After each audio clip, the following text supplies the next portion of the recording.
अस्सलामु अलैकुम वरहमतुल्लाहि वबरकातुहू।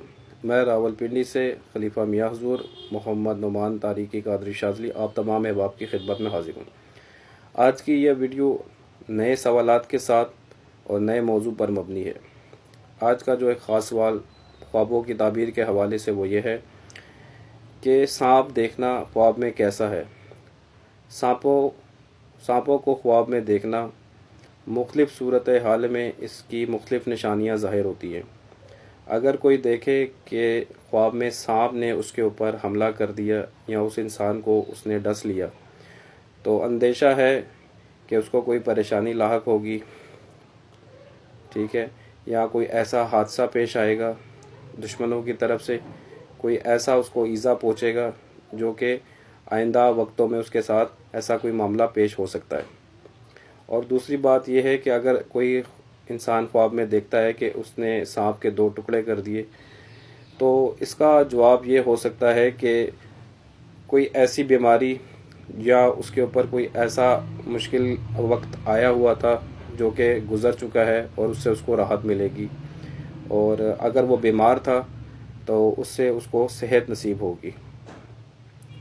और दूसरा ये ख्वाब के अगर कोई देखे कि सांप उसके पास से गुज़र गए हैं, उसको ईज़ा नहीं पहुंचाया, तो इसका जवाब ये होगा कि सांपों का गुज़रना बेसिकली परेशानी की अलामत से है। और अगर किसी इंसान के पास सांप गुज़र जाए, इस सूरत हाल में कोई परेशानी से वो बच सकता है जो कि उसके ऊपर आने वाली थी या उसके साथ ऐसा कोई हादसा पेश आना था। तो अल्लाह ताला ऐसे मामलात से उसको अपनी पनाह में महफूज रखे। और दूसरा ये सवाल था कि बखोर का अमलियात में इस्तेमाल कितना ज़रूरी है और इसके क्या फ़वाइद होते हैं। बखोर का रूहानियत में एक अपना मर्तबा है, अपना एक मकाम है। जो रूहानी मौलजीन होते हैं, आमिल लोग होते हैं, वो बखोर का मुख्तलिफ़ अमाल में इस्तेमाल करते हैं, जैसे कि बखोर ऊद होगी, हरमल होगी, लोबान होगी, मुख्तलिफ़ किस्म की इसमें धुनियाँ दी जाती है मुख्तलिफ़ अमाल में। और बखोर की अहमियत किसी भी अमल में ऐसी है कि वो 50% अपना दर्जा रखती है। अगर कोई इंसान बखोर के बग़ैर कोई अमल पढ़ता है तो उसकी तासीर कम होती है।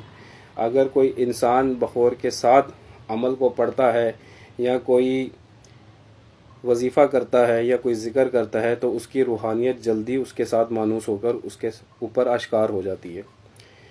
और अगर कोई इंसान चिल्ला कशी कर रहा है, तो वो रोज़ाना अगर बखोर का इस्तेमाल कर रहा है तो उसके चिल्ले के कामयाब होने के 100% चांसेस हो जाती हैं। और दूसरा, कोई भी रूहानी इंसान होगा जो कि रूहानी फील्ड से वाबस्ता होगा, वो अपने वज़ाइफ में, अपने आमाल में, अपने इलाज में बखोर का लाजमी इस्तेमाल करते हैं। आपने अक्सर ये भी देखा होगा कि हिंदू लोग भी अपने मंतर या इस तरह के मामलात करते हुए वो भी बखोर जला देते हैं। हर मंत्रों की जाप के दौरान में वो ऐसे मुट्ठी भरकर आग में फेंकते हैं, तो वो भी बखोर का इस्तेमाल करते हैं।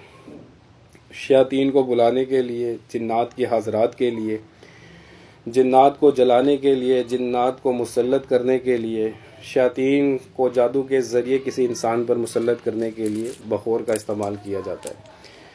और मुसलमान क्योंकि कुरान से इलाज करते हैं, आयात से इलाज करते हैं, मुख्तलिफ़ अमाल से इलाज करते हैं, तो इसमें हम जो बखोर जलाते हैं वो ऊद, अंबर हो गया, लोबान हो गया, हरमल हो गया, संदल हो गया, ठीक है, गुलाब की खुशबू हो गई।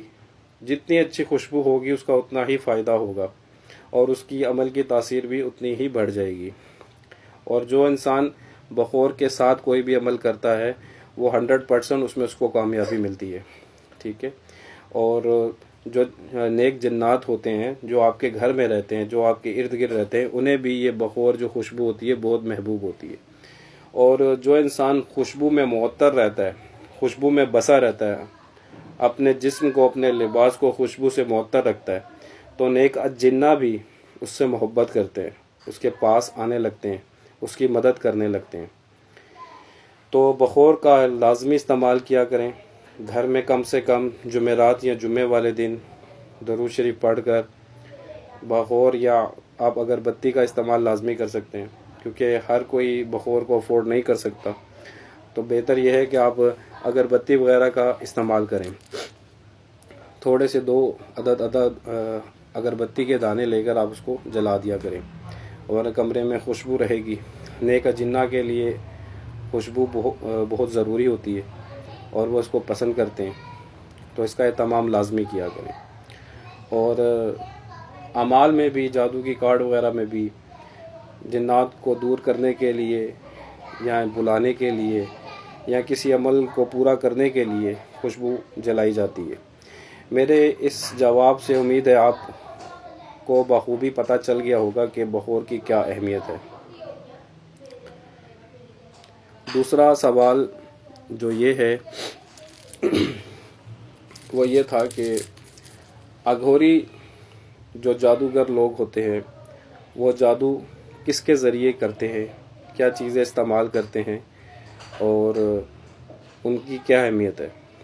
اگھوری جو لوگ ہیں بیسیکلی وہ پہاڑوں میں جا کر یا جہاں ان کا شمشان گھاٹ ہوتا ہے، یہ اس جگہ پہ قریب رہتے ہیں۔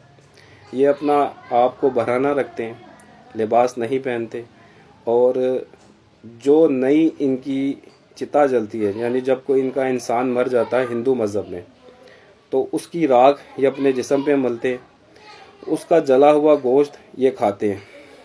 ان کے مطابق ان کا کہنا یہ ہے کہ اس سے ان کو طاقت ملتی ہے، اور ان کی جو ان کی شیاطین کی جو قوت ہے وہ ان کو فائدہ دیتی ہے۔ ان کے جو منتر وہ استعمال کرتے ہیں، جو وہ پڑھتے ہیں اس میں شیاطین سے مدد لینے کے لیے، جسے یہ شیو کا اوتار بولتے ہیں، جو ان کا بھگوان ہے، اس سے ان کو مدد ملتی ہے، اور جو کام کرتے ہیں اس میں ان کو فائدہ ہوتا ہے، اور وہ کام بھی تیزی سے ہوتا ہے۔ اور یہ اپنے آپ کو ہمیشہ جب کوئی انسان مرتا ہے یا اس کی باڈی جو رہ جاتی ہے اس کا یہ گوشت کھا جاتے ہیں،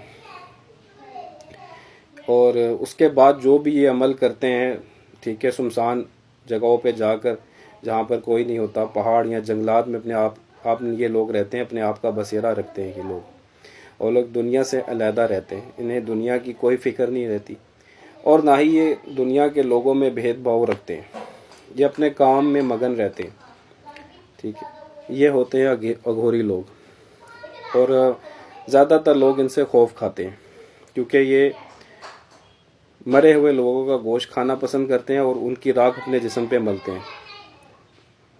امید ہے میرے ان سوالات سے آج آپ کو ایک نئی انفارمیشن ملی ہوگی، اور آپ کو ان سوالات سے فائدہ بھی ہوا ہوگا۔